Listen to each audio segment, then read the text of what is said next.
Assalamualaikum. Oh, ada apa kat sini? Kat sini kita ada mochi dengan mochi cheesecake. Benci sikit lah. Yang ni benci sikit lah. Ya betul. Benci sikit satu berapa kira? Kita satu pieces RM8, dua RM15. Dan ada add-on topping lah. Add-on topping kita boleh tengok kat sini. Okey. Oh, yang one satu sos RM3. Ya betul. Ada Pistachio flavor? RM5. Okey, ada flavor apa je?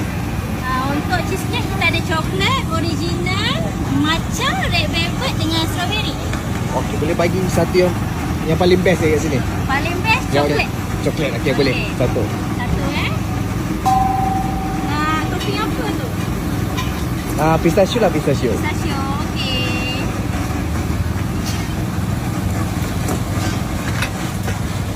Pistachio ni kita buat sendiri tau. Daripada kacang tu kita blend sendiri jadi paste. Oh, ini bukan beli siap punya paste lah. Ya betul. Rupa-rupa lain tu. Okay, tengok. Terima kasih.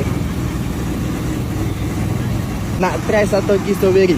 Boleh. Strawberry satu. Harga kes sama je kan? Sama je.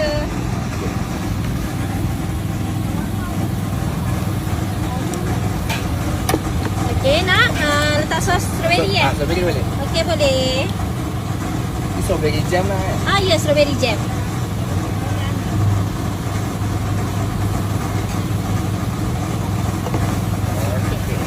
Terima kasih.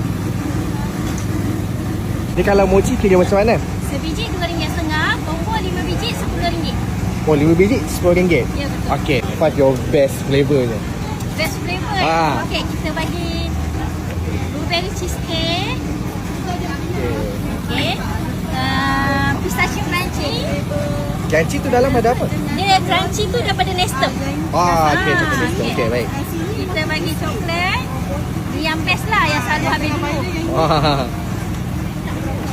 Coklat crunchy.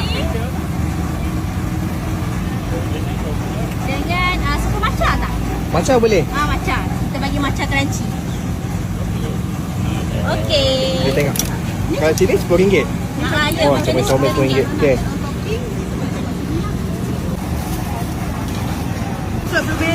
Terima kasih. Oh, memang meniaga kat pasar malam je? Kita meniaga dekat pasar malam, Jalan Meranti, Taman Renteng setiap hari Khamis.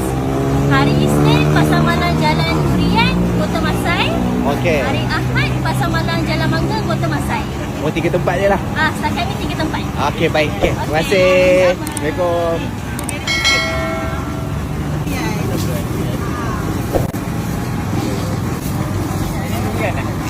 Yang tu durian. Ada durian tapi kita buat combo je sekali sama.